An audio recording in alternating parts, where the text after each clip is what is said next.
Assalamualaikum. Welcome back to my YouTube channel and connected with SM Chemistry Academy. आज का जो हमारा topic है वो है IR spectroscopy. IR mean infrared radiation. Individually जब हम स्पेक्ट्रोस्कोपी को स्टडी करते हैं तो हम इसको डिफ़ाइन इस तरह करते हैं. ये एक ऐसी टेक्निक है जिसमें किसी भी कंपाउंड को एनालिसिस किया जाता है क्वांटिटेटिव या फिर क्वालिटेटिव. लेकिन इधर स्पेक्ट्रोस्कोपी के साथ IR वर्ड को मेंशन या लिखने का जो पर्पज़ है वो क्या है वो हम इसमें स्टडी करेंगे. सबसे पहले हम इसको डिफ़ाइन करते हैं. Infrared radiation is used for the analysis of compound. जो इंफ्रारेड रेडिएशन है मीन IR रेडिएशन है, इसको यूज़ किया जाता है कंपाउंड की एनालिसिस के लिए. IR स्पेक्ट्रोस्कोपी में हम कंपाउंड को एनालिसिस करेंगे लेकिन एक स्पेसिफिक रीजन के अंदर जो कि कंपाउंड IR रीजन में प्रेजेंट होगा. इट मीन्स कि हम जिस कंपाउंड को एनालिसिस कर रहे हैं, जिस कंपाउंड का तज्ज़िया कर रहे हैं क्वांटिटेटिवली या फिर क्वालिटेटिवली, वो जो है वो IR रीजन में प्रेजेंट है. नेक्स्ट है इसका introduction. Infrared radiation is present in EMR electromagnetic radiation. Some EMR is given below. Mean जो इंफ्रारेड रेडिएशन है इसमें जो रेज़ हैं या फिर रेडिएशन आ रही हैं वो किस किस टाइप्स की हैं वो हम डिस्कस करते हैं. EMR electromagnetic radiation. Electromagnetic radiation की डिफरेंट टाइप्स हैं. First one is gamma rays. या तो वो रेडिएशन गैमा रेज़ की फॉर्म में आएंगी या फिर एक्स रेज़ की या विजिबल रेज़ या फिर IR रेज़ जो हम स्टडी करेंगे IR spectroscopy. Next one is microwaves और रेडियो वेव्स. डाउनवर्ड से जब अपवर्ड मूव करेंगे तो जो वेवलेंथ है वो डिक्रीज़ करेगी.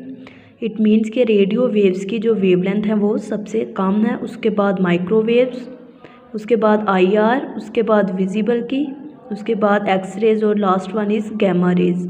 गैमा रेज़ की जो वेवलेंथ है वो सबसे ज़्यादा है डाउनवर्ड, चूँकि ये डिक्रीज़ कर रही है. सबसे कम रेडियो वेव्स की है और सबसे ज़्यादा गैमा रेज़ की वेवलेंथ है.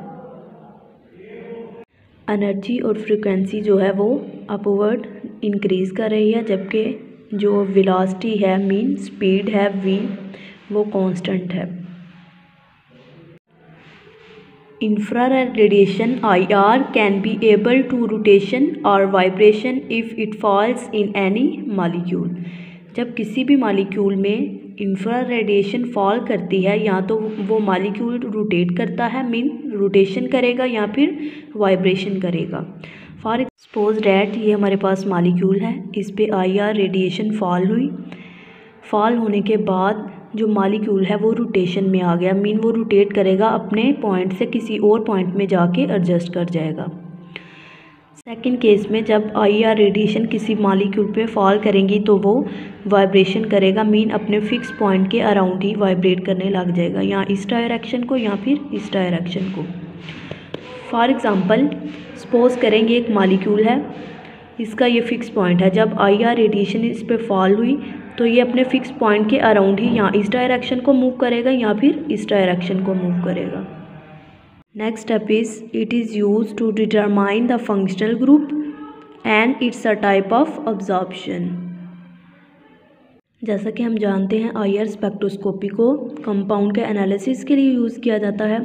उस कंपाउंड में कौन सा फंक्शनल ग्रुप प्रेजेंट है उसको हम सबसे पहले डिटरमाइन करेंगे.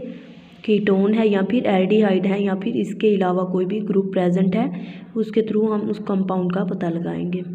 इस लाइन को समझने के लिए हम सिंपल सी एक जनरल एग्जांपल लेते हैं. सपोज डैट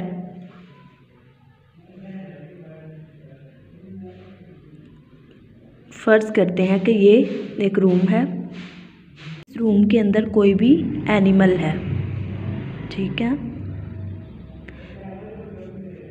इस रूम की एक विंडो है जो कि लॉक है, जिसे हम खोल नहीं सकते, या फिर मतलब इस पे रिस्ट्रिक्शन है कि विदाउट हम इसे ओपन किए इस एनिमल को जज करें कि इसके अंदर जो एनिमल है वो कौन सा है. ठीक, ये एक पर्सन है जो कि जानना चाह रहा है.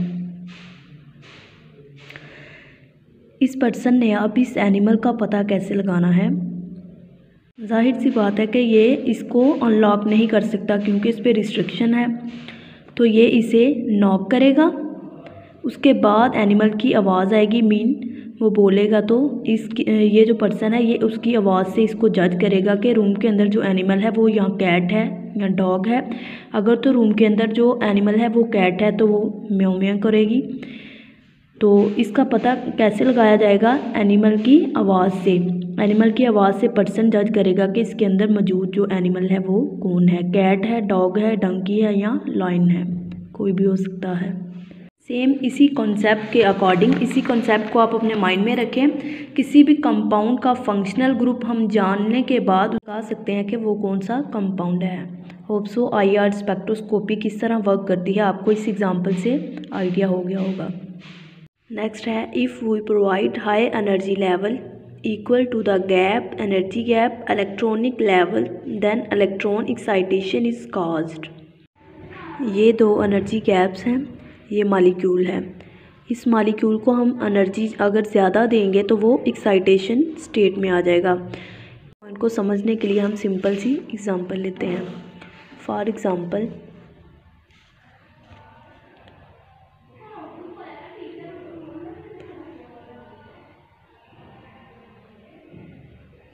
एग्जांपल हमारे पास एक चूल्हा है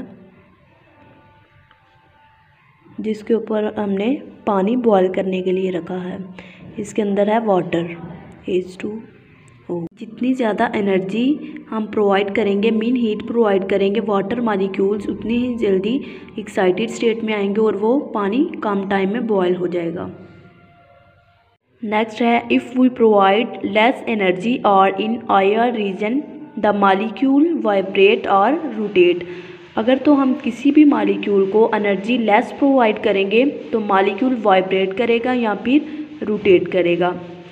क्योंकि जो टेम्परेचर है वो कम है तो वो एक्साइटेड स्टेट में तो जाएगा नहीं, वो अपने ही फिक्स पॉइंट में वाइब्रेट करेगा या फिर रोटेट करने लग जाएगा। जैसे कि ये दो गैप्स हैं, ये मॉलिक्यूल है, इसको हमने एनर्जी प्रोवाइड की है जो कि लेस है। मॉलिक्यूल जो है वो अपने ही पॉइंट में रोटेट करने लग जाएगा या फिर वाइब्रेट करेगा। IR region is present between visible region and microwave region. IR region जो है वो माइक्रोवेव रीजन और विजिबल रीजन के दरमियान में प्रेजेंट है।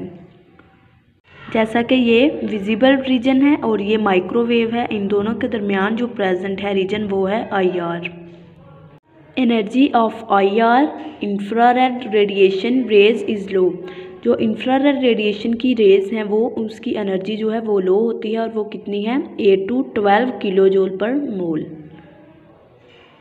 We understand the concept of IR, the bond between atoms is like a spring. जो atoms के दरमियान बॉन्ड प्रेजेंट है उसे हम कंसीडर करते हैं या अंडरस्टैंड करते हैं कि वो स्प्रिंग लाइक है।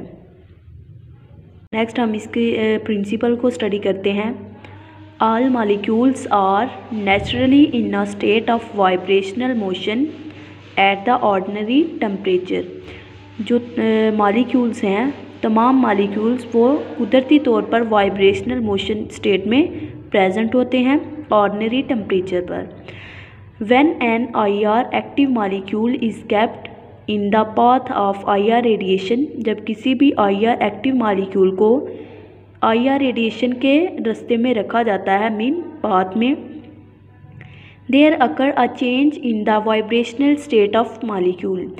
यहाँ थोड़ा सा जो माइनर चेंज है उसकी वाइब्रेशनल स्टेट में आता है। अ प्लॉट ऑफ ट्रांसमिटेंस और अब्जॉर्बेंस अगेंस्ट फ्रीक्वेंसी और wave number of the radiation gives on IR spectrum. जितनी वाइब्रेशनल स्टेट ऑफ मॉलिक्यूल में चेंजिंग आएगी वो हमें ग्राफ की फॉर्म में IR स्पेक्ट्रम मिल जाएगा। फॉर एग्ज़ाम्पल ये IR रीजन है जिसके अंदर मॉलिक्यूल प्रेजेंट है। इसके ऊपर IR रेडिएशन फॉल करेंगी। रेडिएशन के फॉल करने के बाद इस मॉलिक्यूल की वाइब्रेशनल स्टेट में जो चेंजिंग आएगी वो हमें एक ग्राफ की फॉर्म में मिल जाएगी जिसे हम कहेंगे IR स्पेक्ट्रम। या हम कह सकते हैं कि ये जो मॉलिक्यूल है IR रीजन में प्रेजेंट है, इसने रेडिएशन को कितना अब्जॉर्ब किया है, मीन इसकी अब्जॉर्बेंस या ट्रांसमिटेंस कितनी हुई है, वो हमें ग्राफ की फॉर्म में IR स्पेक्ट्रम में शो कर दी जाएगी। ये था आज का टॉपिक जिसमें हमने IR स्पेक्ट्रोस्कोपी का इंट्रोडक्शन स्टडी किया है, उसके बाद उसका प्रिंसिपल। होप सो कि आपको समझ आई होगी। Thanks for watching. अल्लाह हाफिज़।